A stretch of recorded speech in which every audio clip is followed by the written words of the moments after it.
días. El día de hoy vamos a informar al pueblo de México que este año hemos decidido declararlo en homenaje a Emiliano Zapata. El gobierno de la República ha decidido que este año se dedique a recordar la gesta histórica que encabezó Emiliano Zapata Salazar. Toda la papelería del gobierno va a llevar el nombre de Emiliano Zapata y el mejor homenaje, desde luego, que se le va a rendir es que el gobierno surgido del pueblo mediante elecciones democráticas, como no se había visto en mucho tiempo, va a dar respuesta a las demandas de los mexicanos. Sobre todo, va a atender a la gente más humilde. Se va a llevar a la práctica el criterio de que por el bien de todos, primero los pobres. Ayer comenzamos con el programa de apoyo a los jóvenes. Se van a contratar 2.600.000 jóvenes para que trabajen de aprendices en comercios, en fábricas, empresas, en organizaciones prestadoras de servicios, en el campo, en la ciudad, y se les va a pagar mientras se capacitan 3.600 pesos mensuales. Se autorizó para iniciar este programa una inversión de 44.000 millones de pesos. Ya los jóvenes no van a ser marginados, discriminados, van a tener garantizado el derecho al estudio, el derecho al trabajo. Hoy vamos a estar en una de las regiones más pobres de México, en Tlapa, Guerrero, en la montaña, y vamos hoy a iniciar el programa de pensión para personas con discapacidad. Se va a apoyar a 1 millón de personas con discapacidad. Van a recibir una pensión mensual, 1.274 pesos mensuales a discapacitados. Todas las niñas y todos los niños pobres con discapacidad van a recibir este apoyo. Y hoy inicia ese programa, voy a estar presente en Tlapa, Guerrero. Mañana vamos a Ayala para firmar el acuerdo, la declaratoria de que este año se dedica a Emiliano Zapata Salazar, y pasado mañana en Valle de Chalco inicia el apoyo a adultos mayores que van a recibir el doble de lo que se les entregaba. Ya no van a ser 1.200 pesos cada 2 meses, van a ser 1,200 pesos cada mes para todos los adultos mayores de México. Alrededor de 8 millones de adultos mayores. Y se va a incluir, porque no estaban considerados, no eran tomados en cuenta, pensionados del ISSSTE y del Seguro, que también van a recibir este apoyo. Por eso este día lo dedicamos a informar sobre estas acciones y, si les parece, vamos a darle la palabra a Ariadna Montiel, a la secretaria de Bienestar, María Luisa Albores, y luego, que me da mucho gusto que nos acompañen los familiares de Emiliano Zapata, nietos, bisnietos, familiares, que manifiesten al pueblo de México lo que sienten de manera libre. Ya cuando terminemos, entonces se abre, como siempre lo hacemos, la sesión de preguntas y respuestas de los compañeros de los medios de información, mujeres y hombres. Pues vamos a empezar con el programa de la pensión a personas con discapacidad.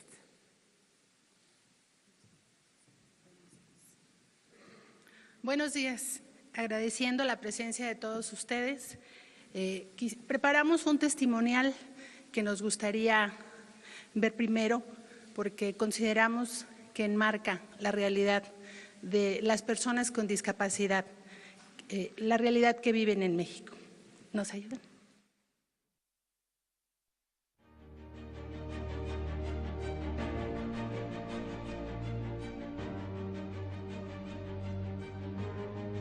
Cuando nació, ingirió líquido amniótico y eso le dañó su cerebro. Detectaron que tiene un derrame cerebral. La discapacidad que tiene Marisol es retraso psicomotor. Por bajo recurso económico, a veces no podemos ir en las citas que nos programan hasta México. Muy difícil, por falta de economía, pues no buscamos los apoyos y simplemente nos dijeron que no. Originario de Cahuatache. Tototepec. Metlapa. Nos da mucho gusto, ¿verdad?, de que el gobierno se esté interesando principalmente en esta zona donde nosotros vivimos. Es una zona realmente olvidada. Que es para nuestro hijo. ¿Por qué? Porque él necesita más que nada este apoyo. Pues yo me siento, la verdad, muy contenta de que la ayuden a mi hija y la ayuden a otras personas que la necesitan. Yo veo muy bien este apoyo que están dando ahorita porque, pues, como dice mi mamá, nunca se les ha dado hacia ninguna persona. Voy a comprar sus medicinas. ¿Por qué? Porque las medicinas son muy caras. Las terapias. Mejorar la salud del pequeño y darle una mejor atención.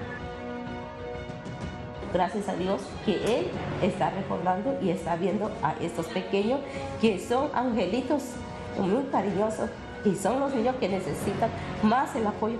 Pues que lo sigan haciendo. Sé que es difícil atender a todos los niños discapacitados en la montaña. Nunca pensé que fuera posible porque dije, pues el gobierno está enfocado en otros asuntos. Solamente agradecerles el gesto amable que tuvieron para hacer ese censo y ver cuántos discapacitados hay que necesitan de su apoyo. Y gracias a Dios que le digo que ese nuevo gobierno va a apoyar a esas personas, va a apoyar a muchos niños y a muchas niñas.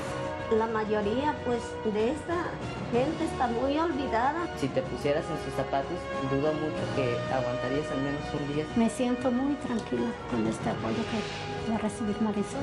Sí, estoy contenta. A mí me ha enseñado a valorar a lo mejor mi propia vida, ¿no? De que estamos completos, estamos saludables. Siento que es el reflejo de nosotros. Me gusta mucho pintar. Me gusta mucho la arquitectura. Y ella aprende un oficio pues podrá valerse ya por sí sola. Le he rogado a Dios que me diera esta oportunidad por mi niño, porque lo que quiero es que él hable, camine y pueda valerse por sí solo.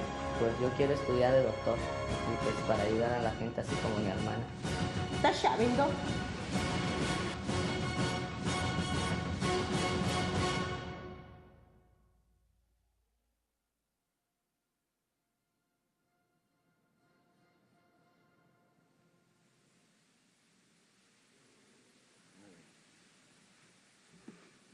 Como veremos, el contexto de las personas con discapacidad en México hasta ahora han vivido un esquema de exclusión. Este gobierno plantea atender a las personas con discapacidad bajo la visión de los derechos humanos. La Convención de Naciones Unidas para los Derechos de las Personas con Discapacidad hace un análisis muy puntual y muy enfático sobre la situación de pobreza y exclusión en la que viven las personas con discapacidad. En México tenemos 7 millones de personas con discapacidad según las últimas encuestas, de las cuales 3 millones son adultos mayores que serán atendidos en el esquema de la pensión para adultos mayores. Los 4 millones restantes son niños, niñas, jóvenes y adultos, pero tenemos un sector de la población el más vulnerable, la población indígena.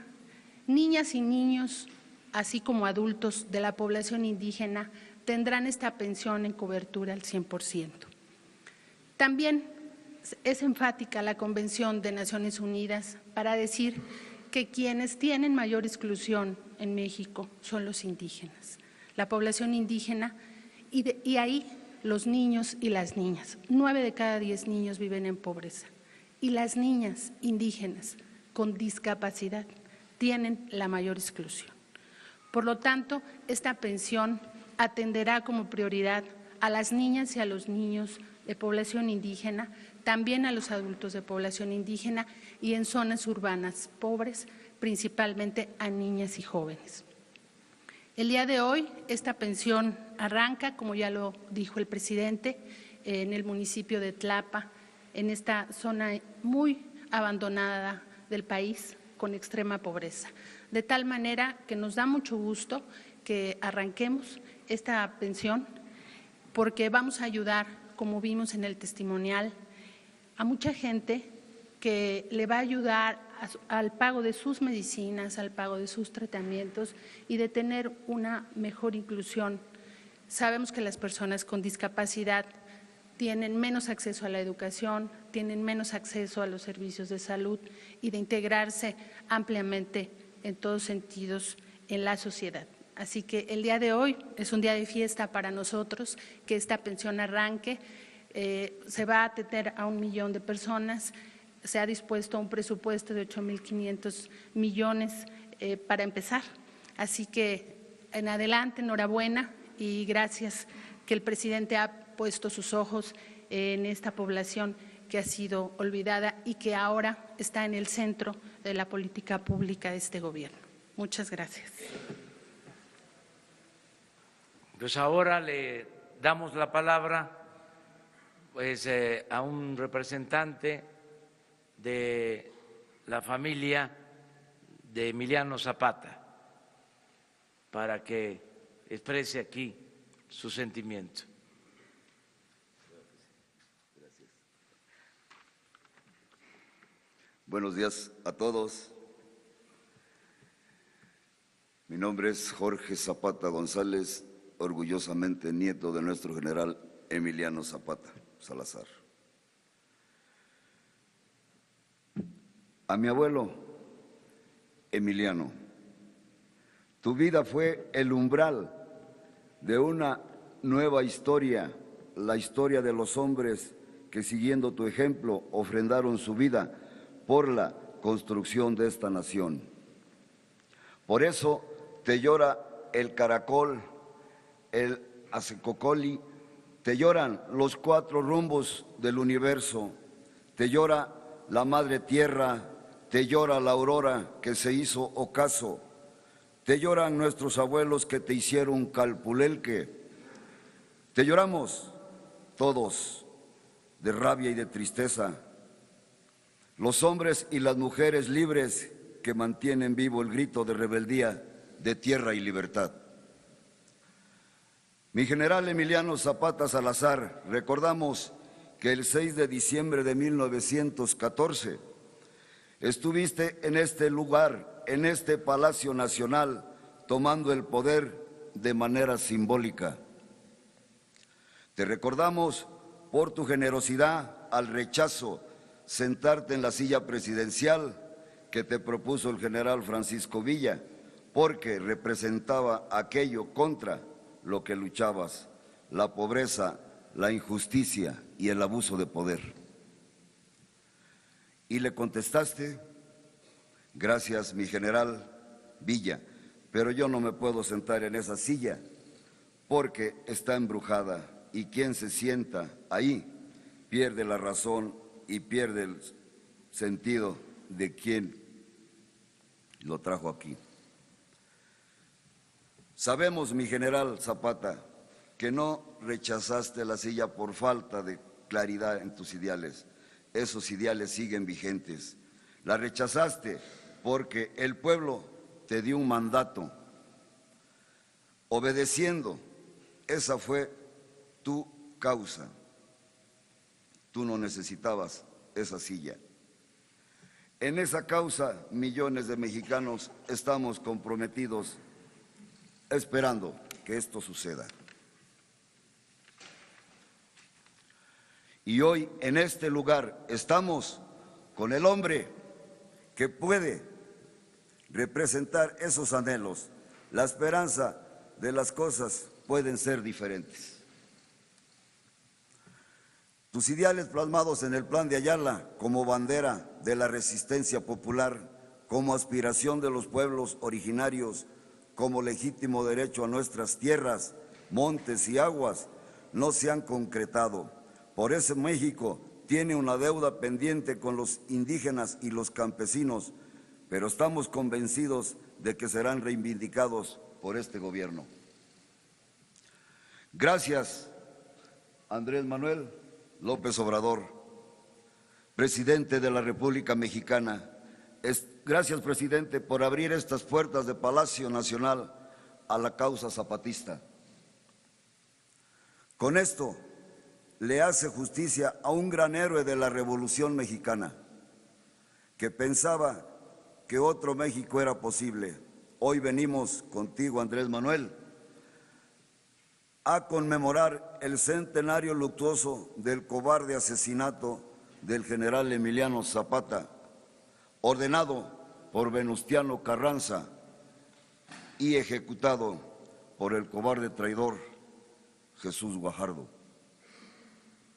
Por fin, el pueblo de México y su conciencia crítica ha despertado y vamos juntos con usted a reconstruir México, que nos lo entregan desangrado, desgarrado, con miles de desaparecidos, saqueado por la corrupción a todos los niveles.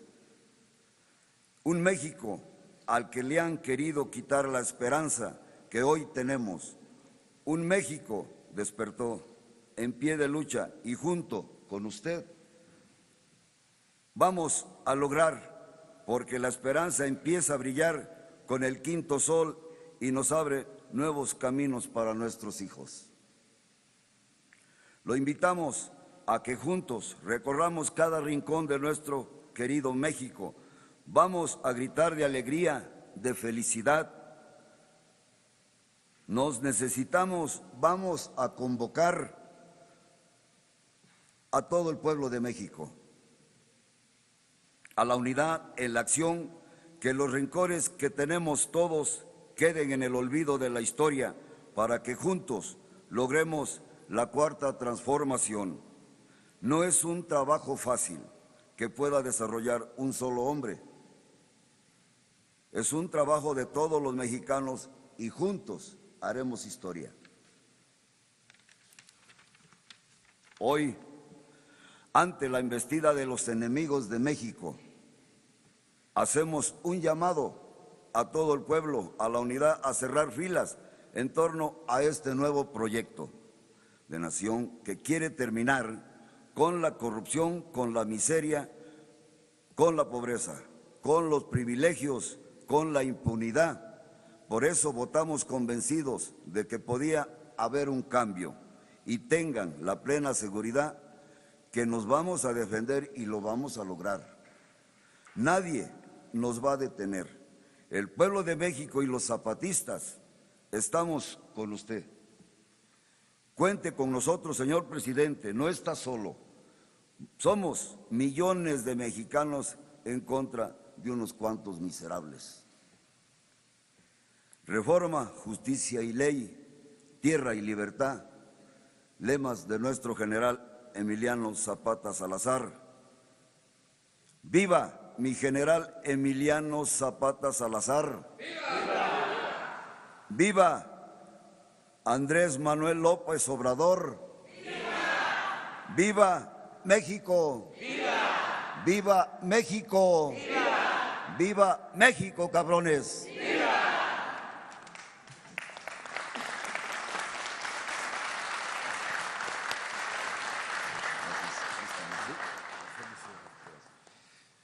Bueno, pues terminamos esta exposición y abrimos la sesión de preguntas y respuestas. Le agradecemos mucho a los periodistas, a los medios de información que nos permitieron en esta ocasión cambiar en algún sentido el formato de las conferencias de la mañana. Pero bueno, vamos a preguntas. Buenos días, señor presidente. Carlos Lara, de El Sol de México.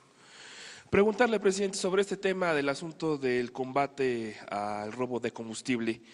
¿Cuál será el objetivo, el operativo de seguridad para resguardar el transporte de gasolina a través de las pipas particulares? ¿Y cuántos elementos y de qué corporaciones serán los encargados de esta seguridad? Muchas gracias por su respuesta, presidente. Sí, estamos operando en este plan para evitar el robo de combustible, terminar con el huachicoleo por el daño que ha causado a la sociedad y a la nación. No hay que dejar de tener en cuenta que se robaron el año pasado más de 60,000 millones de pesos, que crearon a través de los años, por la impunidad, un sistema de distribución de gasolinas, de diésel, paralelo al sistema de distribución de Pemex. Crearon como otra empresa, una economía informal, manejada cuando menos con la complacencia, tolerancia de las autoridades. Y esto se está combatiendo porque no se puede permitir la corrupción. Se acabó la corrupción y la impunidad. Se están utilizando elementos de la Policía Federal, de la Policía Militar y de la Policía Naval para resguardar los ductos. Ayer hablaba yo que hay 1,600 kilómetros de ductos estratégicos por los que se transportan alrededor de 400,000 barriles diarios de gasolinas.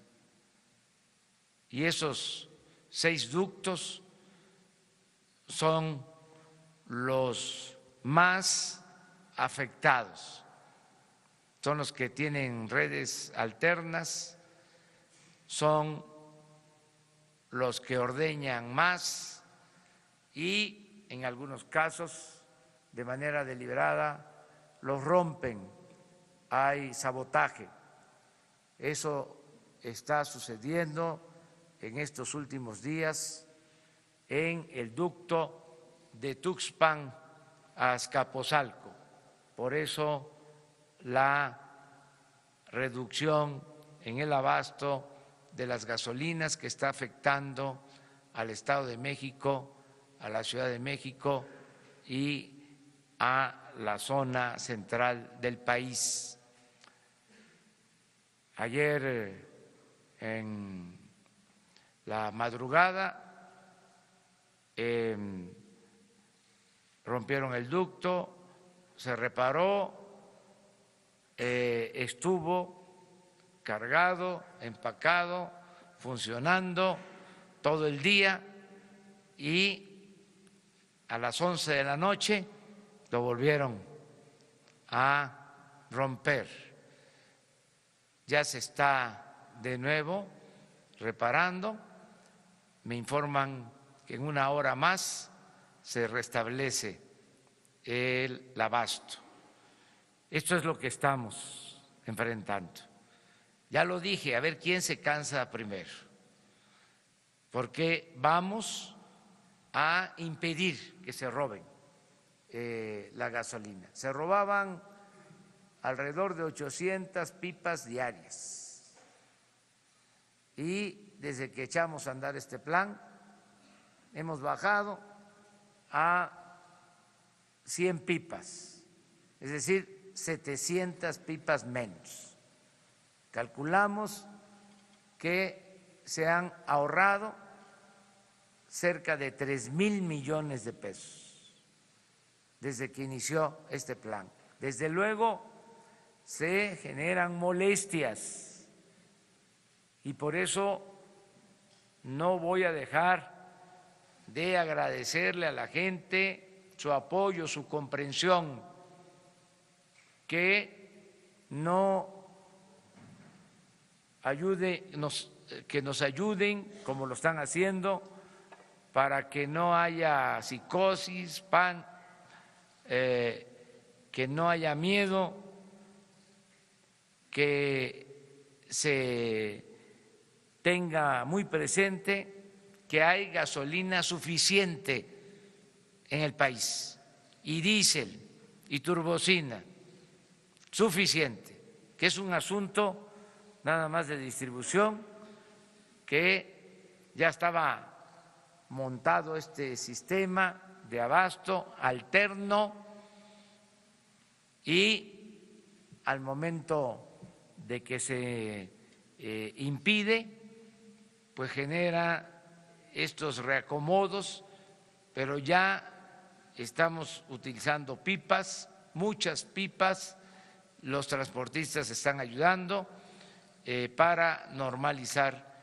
el abasto con la vigilancia, tanto en ductos como en la transportación de elementos de la Policía Federal, de la Marina y del Ejército. Los elementos que se tienen, presidente. Alrededor de 4,000 elementos, pero desde ayer y hoy, de manera muy especial, empiezan vigilancia en helicópteros de la Fuerza Aérea en todos los ductos y se están creando bases especiales cada determinada distancia y estoy llamando a la gente, al pueblo, a los ciudadanos, a que nos ayuden por donde pasan los ductos, en comunidades, en ejidos, en pueblos, en municipios, que nos ayuden, que nos apoyen, que si en alguna ocasión o por circunstancias se quedaban callados, incluso por las mismas circunstancias de que no había ingresos, de que no había trabajo, participaban en estas actividades ilícitas, ya no hay necesidad de que ningún mexicano se vea obligado a robar, porque va a haber trabajo. Todo el que no tenga empleo va a ser contratado. Por eso hablaba yo del programa de los jóvenes. Y van a haber créditos y apoyos para los mexicanos. Todo lo que se robaban ahora se le va a entregar a los ciudadanos, al pueblo. Por eso no hay ninguna justificación para que se cometan estos ilícitos, el robo de combustible. Antes se decía, es que los de arriba roban, ¿y por qué no vamos nosotros a hacer lo mismo? Pues ya no, ya cambió, ya hay autoridad moral en el gobierno y por eso le pido a la gente que nos ayude para que se vaya normalizando esta situación que se padece en la actualidad en algunas partes del país.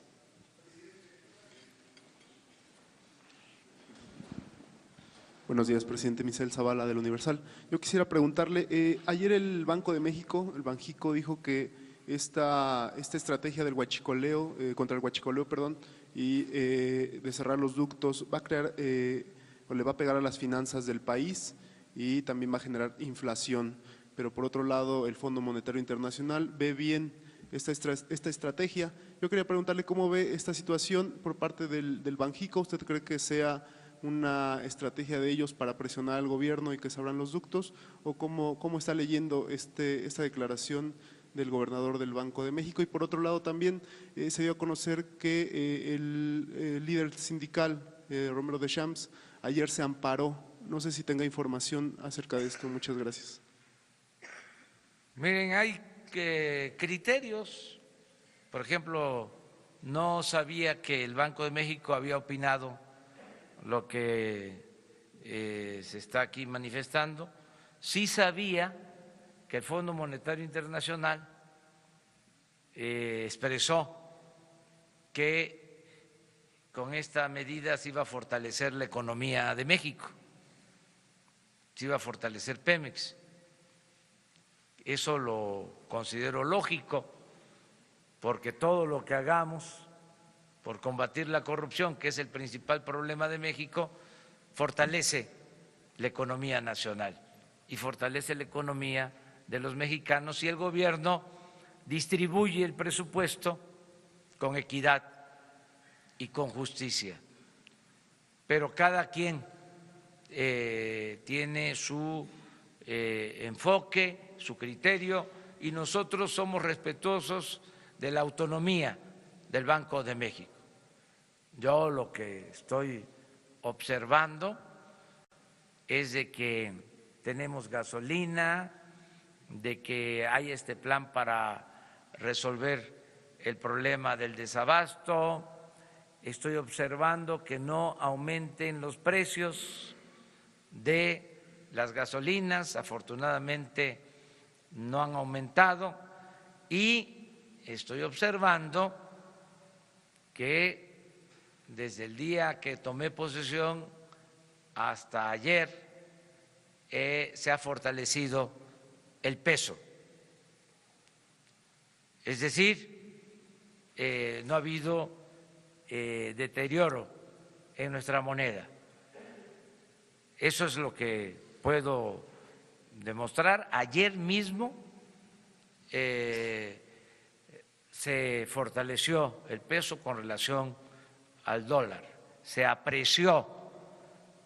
Entonces, quiere decir que vamos bien en lo económico, pero respetamos todos los puntos de vista, y estoy contento porque ya empezamos, esto lleva tiempo, el echar a andar los programas sociales, el que ayer se hayan entregado las primeras tarjetas a los jóvenes, el que hoy se entreguen las tarjetas para personas con discapacidad, el que pasado mañana se entreguen las tarjetas ya para adultos mayores.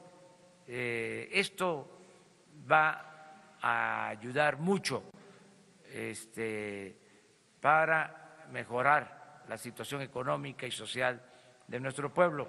Acerca del amparo del dirigente del sindicato petrolero, no tengo información y sí podría decirle que hay muchos rumores en estos tiempos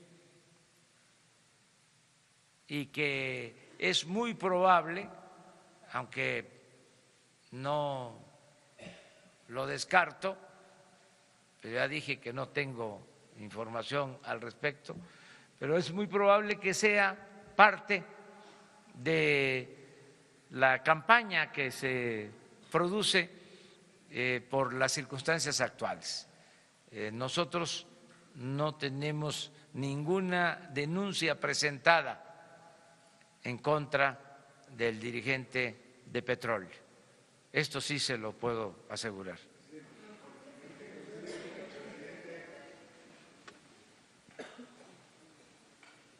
¿Sí?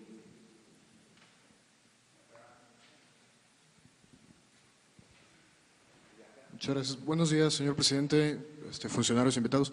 Carlos Montesinos de la Hoguera, preguntarle, ayer, estos días se está discutiendo la reforma de la Guardia Nacional en el Congreso. De manera casi unánime, organizaciones de la sociedad civil, la iniciativa privada, organismos internacionales como la Organización de las Naciones Unidas, inclusive legisladores propios de su partido como Tatiana Cloutier, han respaldado la iniciativa siempre y cuando sea bajo un mando civil. La misma diputada Cloutier habló de que otorgar un mando militar significaría que el ejército determinaría quién gobernaría el país en los próximos años. ¿Cómo interpreta usted cómo recibe usted estos señalamientos y si estaría dispuesto a pasar el mando de la Guardia Nacional de la Sedena a la Secretaría de Seguridad Pública?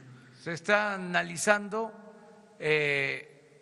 van a comparecer los secretarios, es importante, es necesaria la Guardia Civil, necesitamos que se cuente con un cuerpo para garantizar la seguridad pública, porque no había protección para los ciudadanos. Los operativos especiales de la Marina, del Ejército, se orientaban a enfrentar a lo que se llama crimen organizado y no se protegía a los ciudadanos. La Policía Federal no se consolidó, fracasó ese proyecto y al final lo que hay es falta de atención al problema de la inseguridad.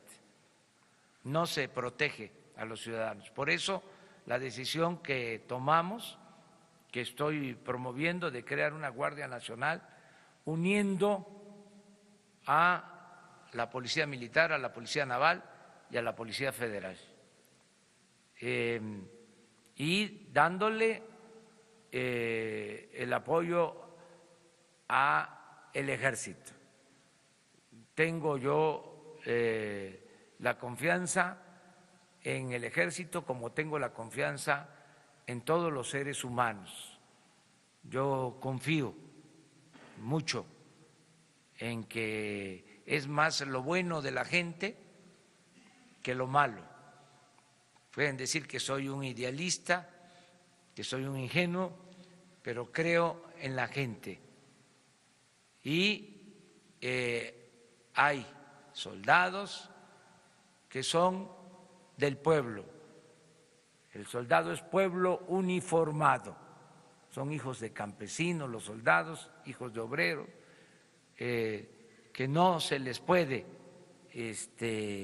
descalificar.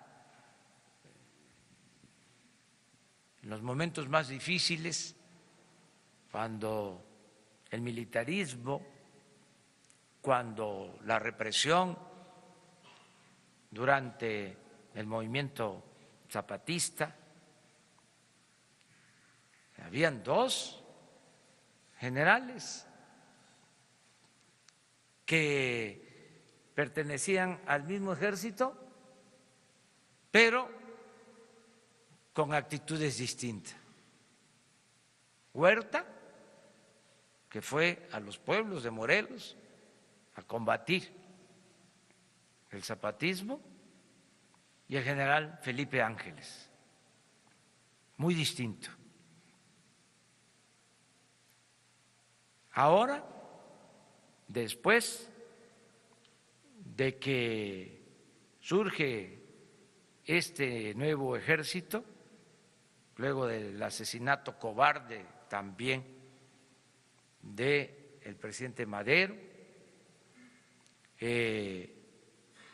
este nuevo ejército se alimenta de la gente del pueblo. Y yo les estoy pidiendo a los soldados, a los marinos, que nos ayuden para que haya seguridad, porque son muchos los homicidios, muchos los robos, secuestros, y no hay seguridad.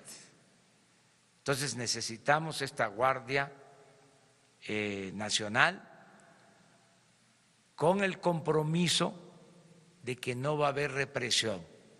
El presidente de México, que es el comandante supremo de las Fuerzas Armadas, nunca va a dar la orden de reprimir al pueblo. Entonces necesitamos esta Guardia Nacional y ya se va a ir explicando para que se acepte la propuesta que hemos hecho de reforma a la Constitución. A ver, pero miren, tenemos un periodista destacadísimo que nos acompaña en esta ocasión. Vamos a darle la palabra y le... Es la entrevista número 42 que hago con usted, pero es la primera ya como presidente, así que por lo pronto un abrazo, aunque sea a la distancia. Gracias, ya como presidente de la República. Independientemente de la distribución y de las pipas y del día a día, si usted ha establecido el combate al huachicoleo como una de sus prioridades, quiere decir que estamos hablando de un problema obvio de dimensión nacional y un problema también de crimen organizado, que por definición incluye connivencia y complicidad de los gobiernos en turno al más alto nivel.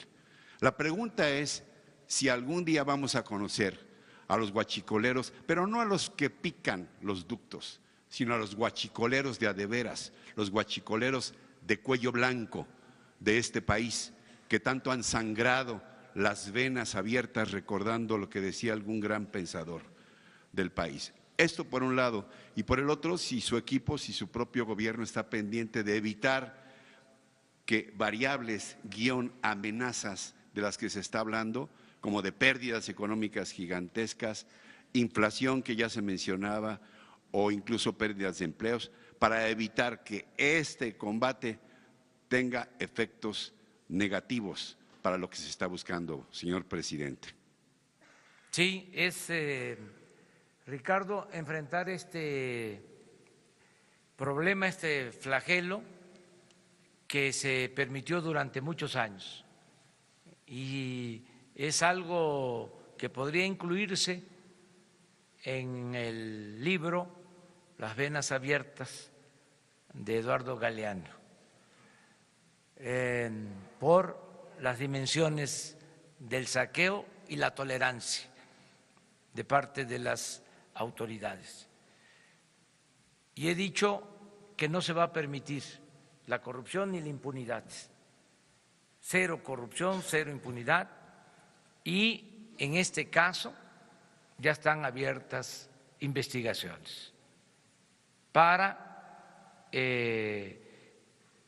sancionar, castigar a los involucrados en el propósito también de aplicar el criterio de limpiar de arriba hacia abajo, porque la corrupción en México se ha dado de arriba para abajo, y así vamos a barrer el gobierno, como se barren las escaleras, de arriba para abajo, y no vamos a dar ni un paso atrás, ni siquiera para tomar impulso. Vamos a enfrentar esta corrupción porque es una vergüenza, entre otras cosas, que México, en una reciente encuesta realizada en 176 países, a México se le colocó en el lugar 135 en corrupción. Estamos considerados entre los países más corruptos del mundo por el gobierno, no por el pueblo, porque el pueblo de México es un pueblo honesto. Tan es así que por eso estoy optimista, por eso estoy seguro que vamos a salir adelante, porque no es el pueblo el que practica la deshonestidad, es la llamada clase política y los traficantes de influencia. Es una minoría. Y vamos a purificar la vida pública del país con el apoyo del pueblo, con el apoyo de la gente. No se van a generar como quisieran nuestros adversarios desequilibrios económicos, financieros.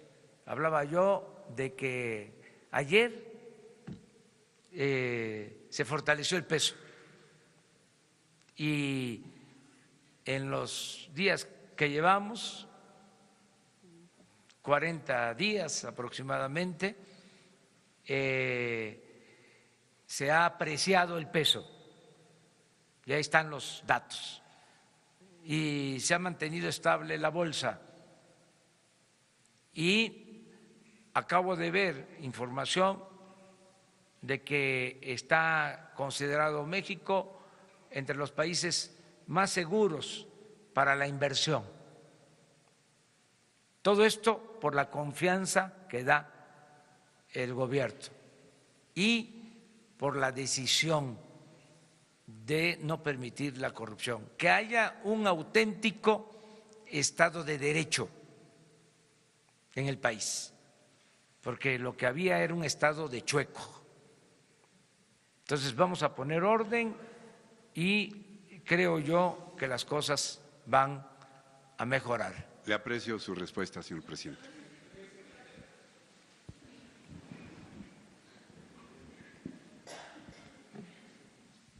Buenos días, presidente. Carlos Pozos, de Líderes Mexicanos y Petróleo y Energía. Presidente, la UNEXPO dice que hoy se abren 5 poliductos y que en 72 horas vuelven a sus niveles normales la gasolina en México y se resolvería el problema. Saber si es verdad que esos poliductos se van a abrir a partir de hoy.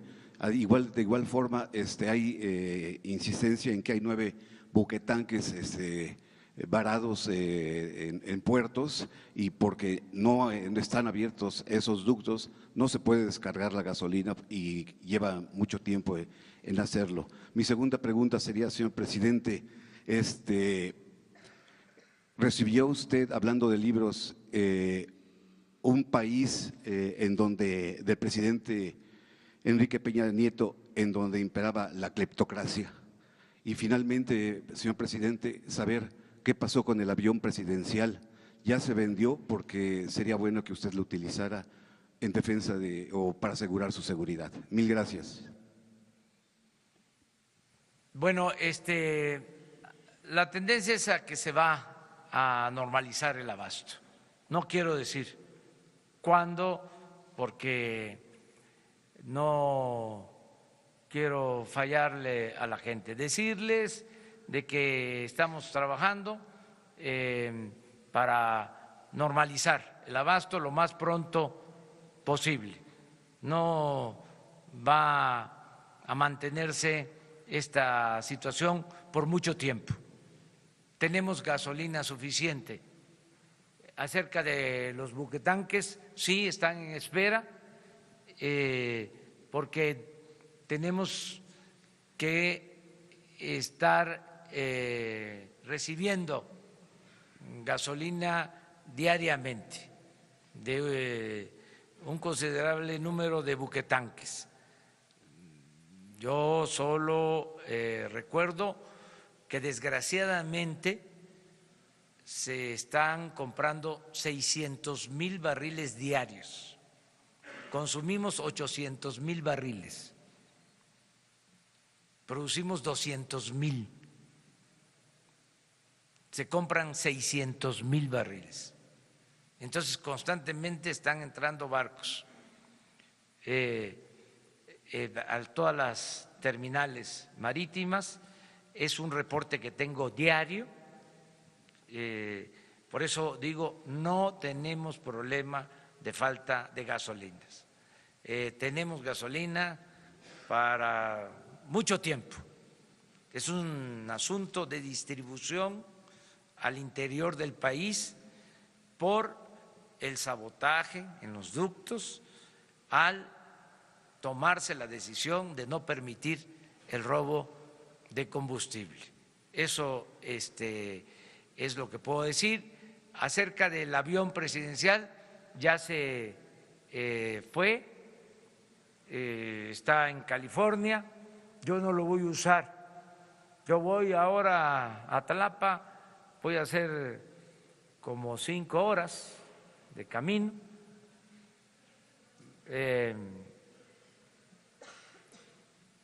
Y vamos en camioneta, a ras de tierra. No voy a usar aviones. Es más, vamos a vender toda la flotilla de aviones y de helicópteros de gobierno. O sea, ya eso se termina. Ayer tuve una reunión con el secretario de Comunicaciones, con el secretario de la Defensa, con el secretario de Marina, con funcionarios de Hacienda, porque están disponibles para venta alrededor de 80 aviones que usaban funcionarios y helicópteros de lujo. Y estamos pensando que va a haber una feria en el aeropuerto de Santa Lucía para exhibir estos aviones y convocar a los compradores del mundo a que los adquieran. Y vamos a obtener un dinero que va a ser para beneficio del pueblo.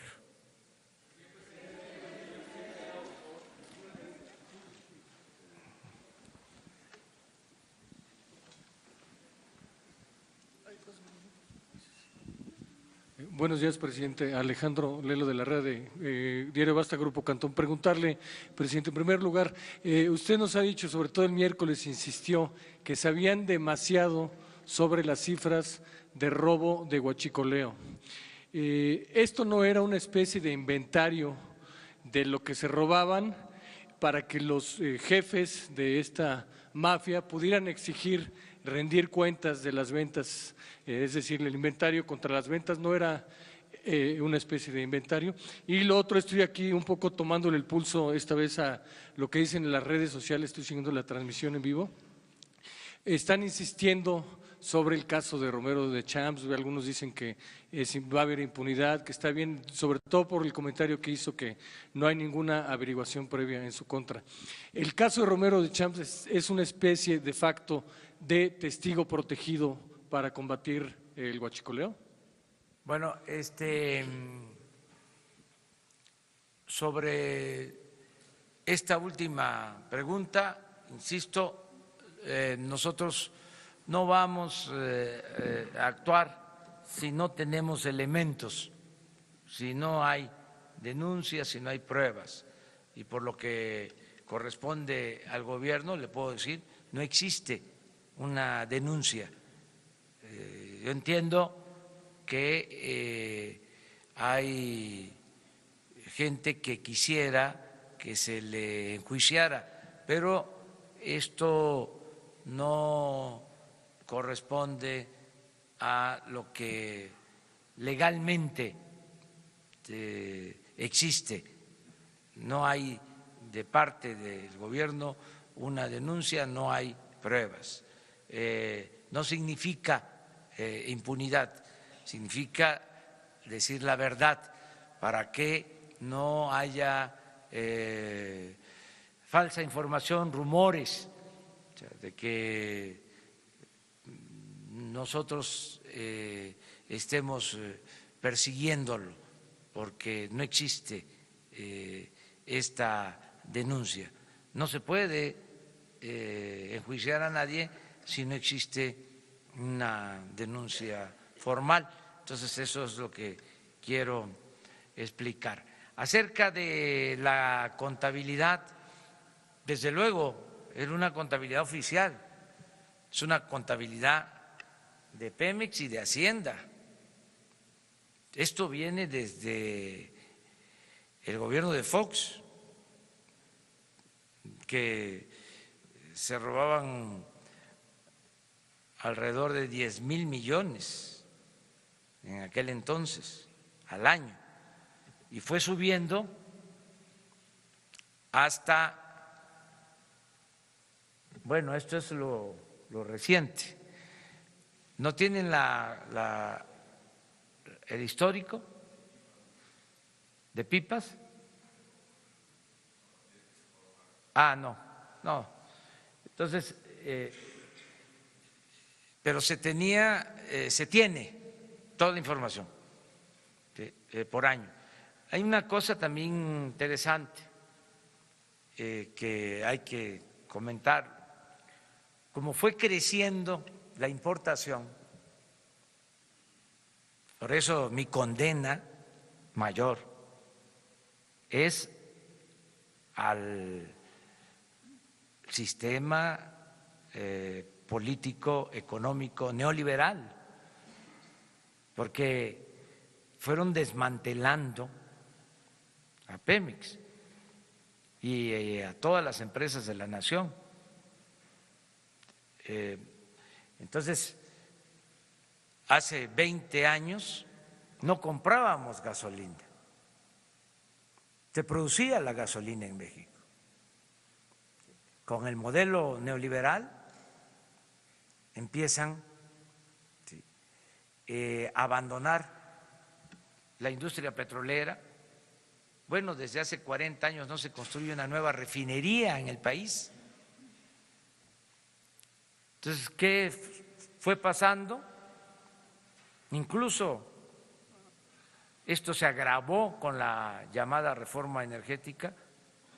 Empezamos a producir menos petróleo y a comprar más gasolina. Entonces, hace 10 años que todavía teníamos más producción de gasolina, que no comprábamos tanto en el extranjero, el robo mayor se hacía en las refinerías, en las instalaciones. no en los ductos. Pero ahora, como es mayor la importación, el robo creció en los ductos. Pero todo esto se tiene documentado y es muy claro que llegamos y empezamos a ver el día con día. Les comentaba que no había información para saber cuántos homicidios diarios se cometían en el país, que era un asunto urgente conocer esto. Tuvimos que crear un sistema. Les puedo decir, por ejemplo, que también me duele, ¿sí?, porque no son números fríos, pero sé que antier asesinaron a 70 mexicanos, que ayer a 75, y sé dónde, y todos los días tengo ya esa información, y cuáles fueron las causas, y en qué estados de la República y en qué municipios hay más violencia, y estamos tomando decisiones. Pero esos datos no se tenían. Era una estadística que se daba a conocer cada mes, pero esto sí. A ver, ponme ahora la gráfica. No, la de las barras. Este es diario. Esto se tenía de tiempo atrás. Entonces, imagínense, llego todos los días a la reunión del Gabinete de Seguridad y estoy viendo, y un día veo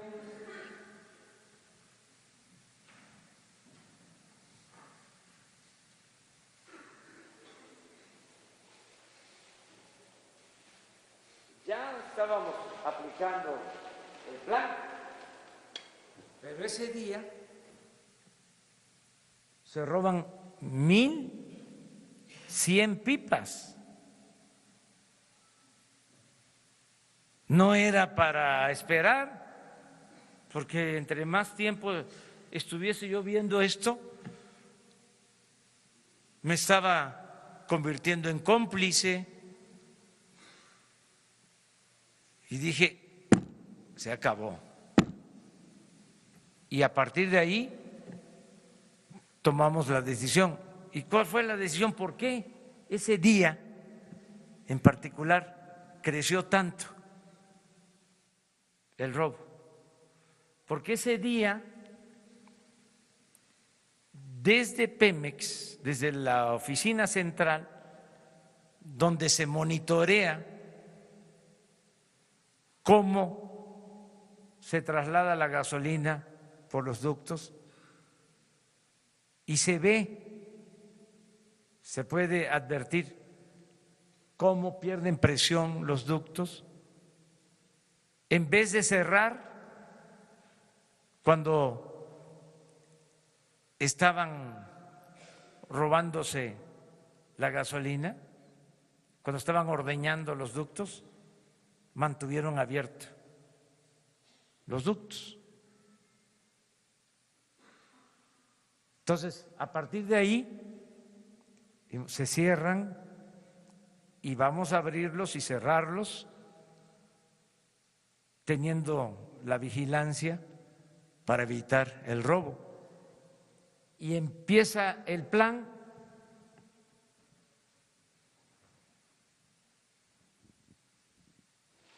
Aquí. ¿Qué día es este? 21 de diciembre. 21.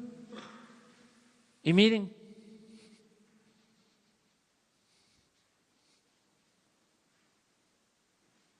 esto fue antier, por el sabotaje en el ducto de Tuxpan a Azcapotzalco, porque también cuando rompen un ducto,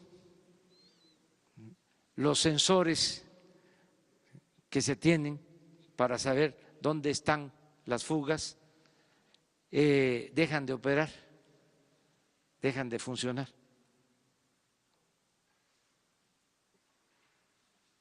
Este es ayer.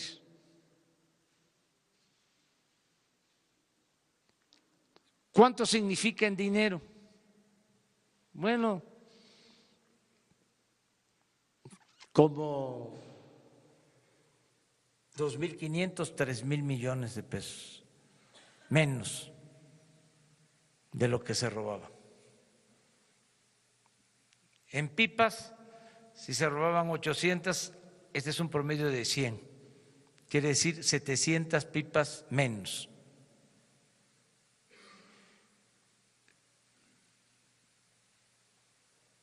Explico esto porque hay mucha gente haciendo colas en las gasolinerías y con razón pues se desesperan, se fatigan, se molestan, pero les pedimos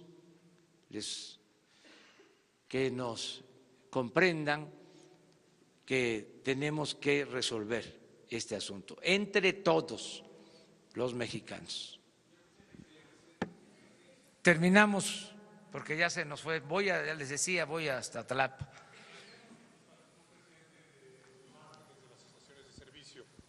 Eduardo García de Infocel. La Comisión Federal de Competencia Económica ha hecho muchos estudios reconociendo que hay grupos, conductas anticompetitivas. ¿Se ha acercado su gobierno a esta dependencia para en conjunto favorecer la competencia y con esto permitir que el precio de la gasolina descienda más para beneficio de los consumidores? Y lo otro es la infraestructura de transporte y almacenaje.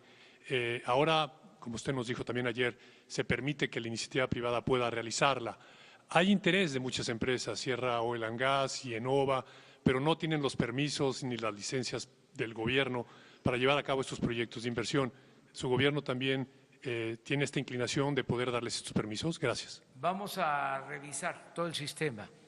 Ya empezamos y vamos a revisar todo el sistema de distribución, porque en efecto se han entregado permisos para importar gasolinas que no se han concretado, que no se han llevado a cabo. Todavía Pemex sigue distribuyendo, comprando, vendiendo el 95% de toda la gasolina y del combustible que se consume en el país. Pero sí estamos revisando todo esto. Una vez que normalicemos, vamos a buscar la forma de tener una distribución eficaz, segura y mantener la competencia y cuidar el precio, porque ahora tenemos ventajas, tenemos dos ventajas importantes. Por eso también tomamos la decisión en estos momentos. Política es tiempo, saber tomar decisiones a tiempo. Tenemos dos ventajas. Una, que el precio de la gasolina en el mercado internacional va a la baja, que esa es una buena ventaja. Imagínense, nos lanzamos con un plan así para enfrentar a esta mafia y con precios internacionales de gasolina a la alza, dependiendo, como desgraciadamente sucede, de las importaciones. Ahora no solo tendríamos desabasto, sino se nos disparan los precios. Entonces, una ventaja es precios bajos en el mercado internacional. Y la otra ventaja, importantísima, es de que ya nosotros estamos comprando la gasolina, no los de antes. Entonces, ya no va a haber moche, se va a comprar bien, al mejor precio en el mercado internacional. Entonces, pero todo eso se va a revisar. Bueno, pues me da mucho gusto mañana no descansamos, mañana vamos.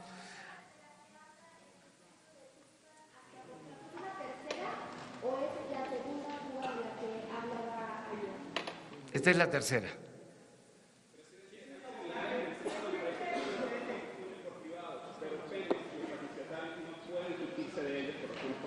¿Mande? En este momento hay terminales en Jalisco, Guanajuato, San Luis Potosí e Hidalgo que construyeron compañías privadas. Sin embargo, los refrigerios de Pemex no pueden quitarse de terceros por razones comerciales. Debido al retraso de suministro, se pudiese permitir que los gasolineros vayan a las industrias privadas para suministrarse en esta coyuntura. Se está pidiendo eso a ellos. Sí. El plan incluye el que si tienen sistemas de transportación se abastezcan de manera directa. Directamente se pudiese, es decir, que pudiesen ir a ExxonMobil o a Kansas City y comprar la gasolina de ellos y saltarse a Pemex. Ya hay permisos otorgados, no se han llevado a cabo por distintas razones, porque no se han ejercido esas concesiones o por falta de permisos, pero es más que nada porque no se han llevado a cabo esas acciones, porque existen las concesiones de importación de gasolinas. Buenos días, presidente. Rocío Jardines de W. Preguntarle su opinión acerca de este grito que lanzó el presidente de Venezuela, Nicolás Maduro, Viva México, en su toma de protesta por el apoyo que pues se dio de parte de México al no otorgar la firma al Grupo de Lima. Nosotros somos respetuosos también, si me de todos permite, los pueblos y de todos los gobiernos del mundo. Ayer también estuvo en la frontera el presidente Donald Trump, dio a conocer su punto de vista. Hoy escribió un mensaje en su Twitter. Nosotros somos respetuosos de lo que están manifestando gobiernos extranjeros. Hace 2 días tuvimos la reunión con embajadores, con cónsules de México en el extranjero y les recordé lo que establece el artículo 89 de la Constitución, el principio de autodeterminación de los pueblos y de no intervención, que busquemos la amistad con todos los gobiernos y todos los pueblos del mundo. Entonces, como está en la Constitución, pero que además así lo creo, porque soy juarista y sé en qué contexto pronunció Juárez la frase célebre de que entre los individuos como entre las naciones el respeto al derecho ajeno es la paz. Muchas gracias. Señor presidente.